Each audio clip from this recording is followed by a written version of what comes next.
Hoje é o Dia do Ministério Público.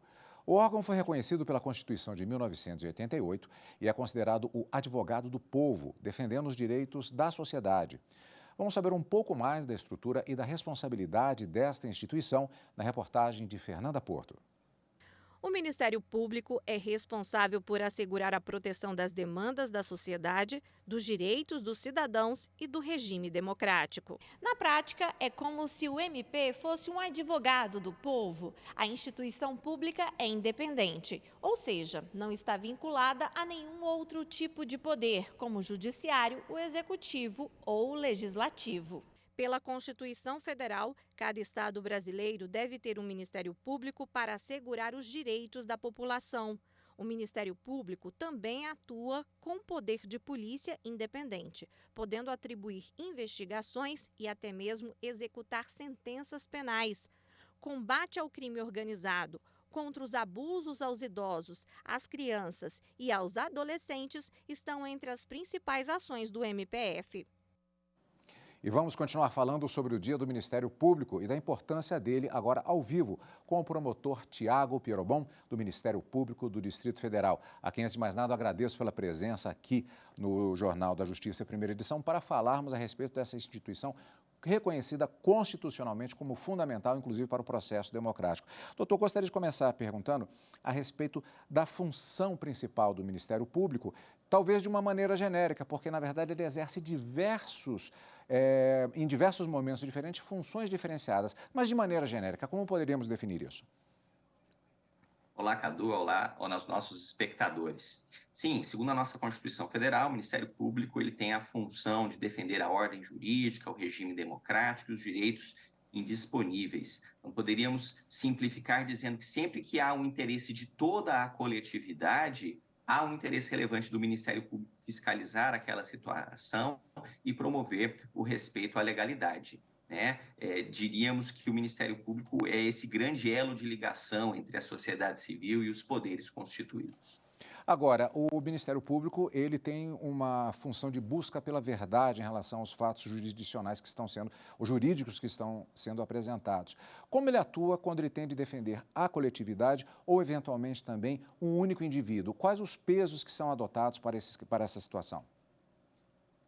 Além dessa situação de defesa de interesses coletivos, de interesses difusos, o Ministério Público também pode fazer a defesa de interesses individuais sempre que se tratar de um direito indisponível.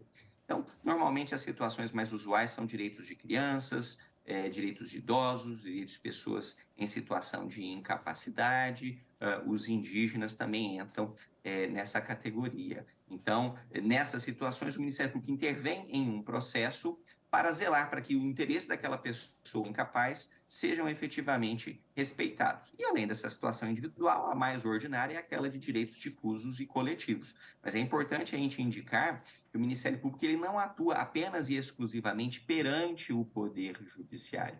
Existe todo um conjunto de atribuições extrajudiciais do Ministério Público, e muitas vezes o Ministério Público vai fiscalizar uma situação, avaliar se a ordem jurídica está sendo respeitada, se verificar uma violação de direito, o próprio Ministério Público já propõe de forma extrajudicial uma resolução daquele problema, um termo de ajustamento de conduta, expede uma recomendação, faz reuniões com gestores públicos para resolver o problema de forma consensual, sem necessariamente precisar levar aquela demanda ao Poder Judiciário. O Ministério Público ele tem a possibilidade, em diversos casos, de agir de motu próprio, verificando uma situação, ele tem a iniciativa, mas ele também pode ser acionado. Qual a diferença das duas situações?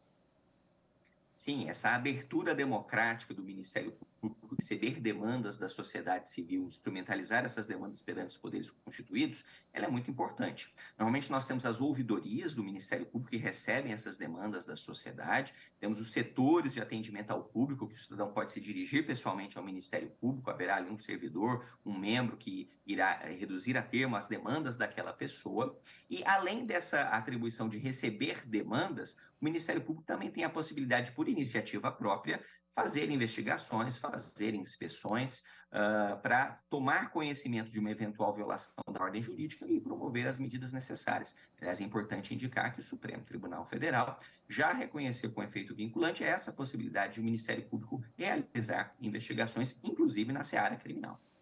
Séries de tribunal, filmes de tribunal, dramas de tribunal são divertidos, mas às vezes geram certas confusões. Por exemplo, nos Estados Unidos, há eleições para membros do Ministério Público em diversos estados americanos. Aqui no Brasil não é bem assim.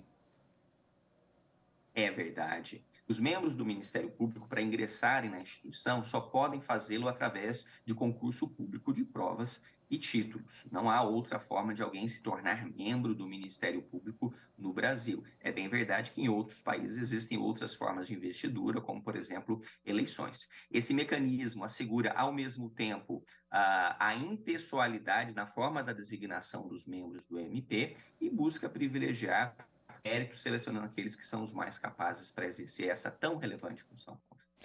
A organização judiciária, o Ministério Público, como vimos na matéria, tem uma estrutura específica em relação à sua própria independência. E uma outra questão que causa uma certa confusão também é a sua relação com a polícia.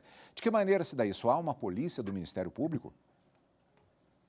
Segundo a estrutura constitucional, o Ministério Público ele é responsável por exercer o controle externo da atividade policial. Então, a relação entre o Ministério Público e as polícias, os órgãos de segurança pública, essa função do MP funcionando ao mesmo tempo como o titular da persecução penal, mas também como um ombudsman, fiscalizando a forma como a polícia age. Agora, como eu já mencionei, o Supremo Tribunal Federal também reconheceu a possibilidade de o Ministério Público diretamente realizar investigações criminais. Então, nessas situações, que são residuais, não são a regra geral, mas elas existem e são importantes para o funcionamento do sistema, é possível que o próprio Ministério Público diretamente realize atos investigativos. Não dizemos que há propriamente uma polícia do Ministério Público. O que existe é uma função do Ministério Público em realizar investigações criminais. Então, normalmente, os GAECOS têm uma estrutura própria de apoio a investigações específicas, normalmente no combate à corrupção, ao crime organizado.